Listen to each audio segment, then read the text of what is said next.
the actors play all the instruments, and it's a real high wire act, and they're recording a record. So they will record takes, and then they'll play back the take that they just played on stage, and you'll listen to it, and it has to be perfect because you have to say that's the take.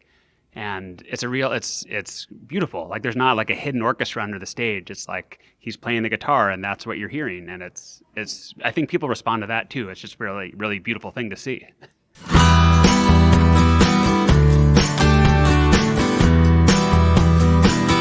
Well, hello there, folks. It's opening night once again in London's glittering West End, and we're here at the Duke of York's Theatre to celebrate Stereophonic, the most Tony-nominated play in Broadway history. Be sure to subscribe to WhatsOnStage and ring that bell for notifications. And now, let's get you to the highlights.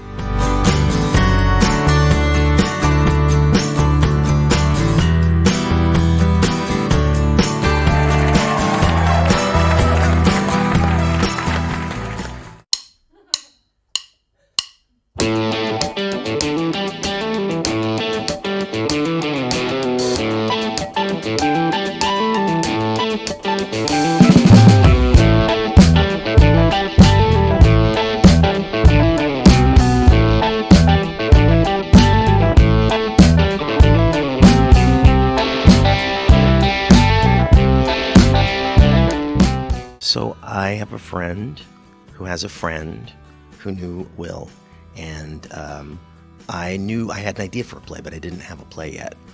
And I thought, well, that's okay. I'm just going to ask him to be involved. So I reached out to this person who got me in touch with Will, and Will said, sure, I'll meet with this guy. He'd never heard of me. Yeah, we had a blind date in a diner on the Upper West Side of Manhattan, and we just talked about books and music studios and all sorts of things. The production started off Broadway in 2023 at Playwrights Horizons, although it had been in process for about a decade before that. And I've done a bunch of readings since 2016. Playwrights Horizons is a gorgeous theater that puts on gorgeous things, and we were so over the moon to have a chance to make this play happen.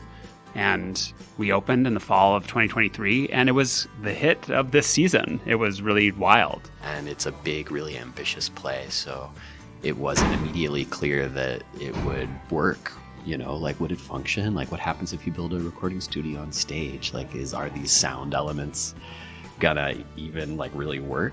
And people kept coming, and we were literally by the end of it turning away celebrities. Oh, they can't sit there because Kylie Jenner's coming in tonight, and we have to save this space, and oh, see if this person can come in on Tuesday. And it was totally bonkers. And then we're just kind of floored that it became the show of the season off Broadway in 2023, which facilitated us being able to make the jump over to Broadway the next year. We opened in the spring on Broadway, and that was a hit, which was delightful. Well, Sonia Friedman had read the play. She hadn't gotten to see it, but she read it, I think, back in the fall of 2023. Sonia Friedman is our producer here. And she just agreed to produce it. So she was part of the Broadway team to produce it, and she had the option to bring it to the UK. And I think just always knew from the get-go that she was going to bring it here. So the question was just when and which theater would be available and how we were going to do it. But that was always part of the plan. It's been a fabulous experience. I kind of, I liken it to moving forward. It doesn't really feel like a return to anything. It kind of feels like kind of a step forward with an acquaintance, really. Why won't the sun rise? Why can't I forget your eyes? What's the story, and how does it bring drama and conflict? Good question, Lucy. So it's about this fictional band in 1976 in Sausalito, California, and it starts on day 3 of them in the recording studio.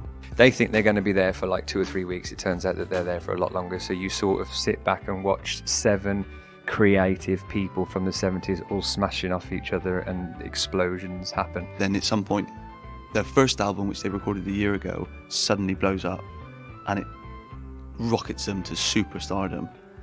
and it's about how they deal with that and the interpersonal relationships within the play, because there's a couple that are married, mine and Lucy's characters are together, and it's the interpersonal relationships and will they stay together, will the band stay together because of these breakdowns. Anything to add to that?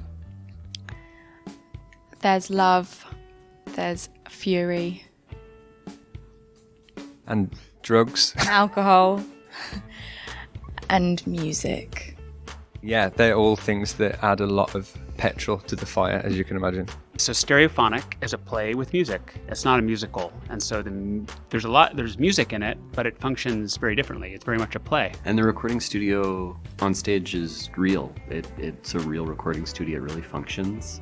And there's playback in the show. And when the band plays and then there's playback, you're really hearing what the band just recorded on stage getting played back live, which is pretty incredible, and I think a fairly unprecedented from a full live band on stage standpoint. Yeah. And I think it draws a lot from the music of the 70s, and I think it draws a lot from kind of the mythic characters of the 70s. And there's a lot of mythic characters in the 70s in rock and roll, because it's like the peak of a certain kind of culture. So there's Led Zeppelin, and there's Bruce Springsteen, and there's Fleetwood Mac, and there's Tom Petty, and there's even Kraftwerk, and there's all these kind of iconic 70s characters that exist within us. Got my ticket to the Masquerade.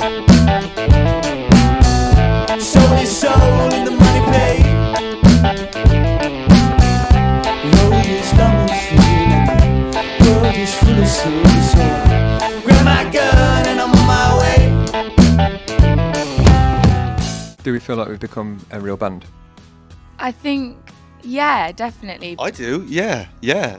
Our first week of rehearsals was just purely band camp, and that was maybe one of the best weeks of my life. It was just amazing. Like, we did a little bit of script work here and there, but it was just mainly like playing these amazing tunes. What's really lovely actually is that sometimes when we're playing, the songs from the show, you guys will start kind of just jamming, and like it feels like you're really in tune with each other, and we can kind of join in a bit. So yeah, I think we do feel like a band. We are a band, like, and we play this fictional band in the play, but I feel like we are one. We play together every day, we rehearse every day, we go through the songs before the show, and I think we're just getting tighter and tighter as a band. I think like there's a slight limitation on what we can play together. Yeah. In our show, you only hear one song in full. You hear Masquerade in full, and all the other songs you only hear bits of.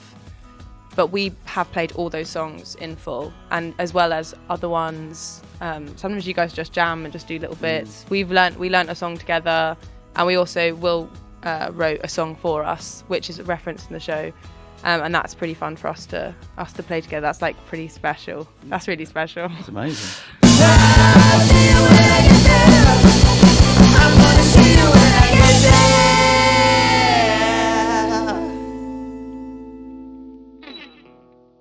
Why do we think that the production has had so much success previous to this? Sure, I've been asked to gloat for a moment by the interviewer, so I will say that we received 13 Tony nominations, which is a record, and we won 5 of those, which was the most Tony wins for a play that year.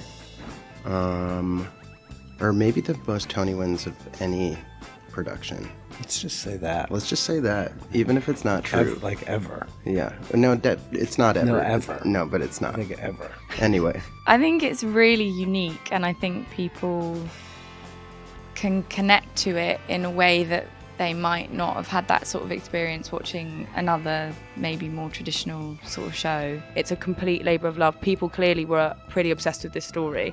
And that's why it's so good, because these people, just like the people in that booth in the story, are working to their hardest and being so vulnerable. And there's this obsession at the moment with watching kind of creative people make things. We've got all of these band documentaries coming out, all over the streaming sites and things. So that's kind of what you get in the theatre, and I've never really seen that before.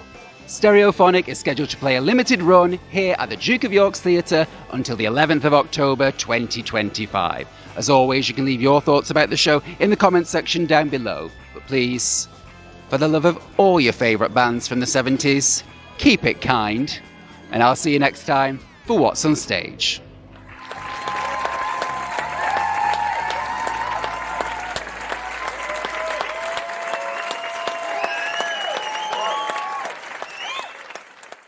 I should have asked if I could have done a little demo before when I was down there. I know, right? It's like, Yeah, what an absolutely. opportunity. Cut a record while you're in there. Why do we think that the plays had so much sex? Okay, one more time.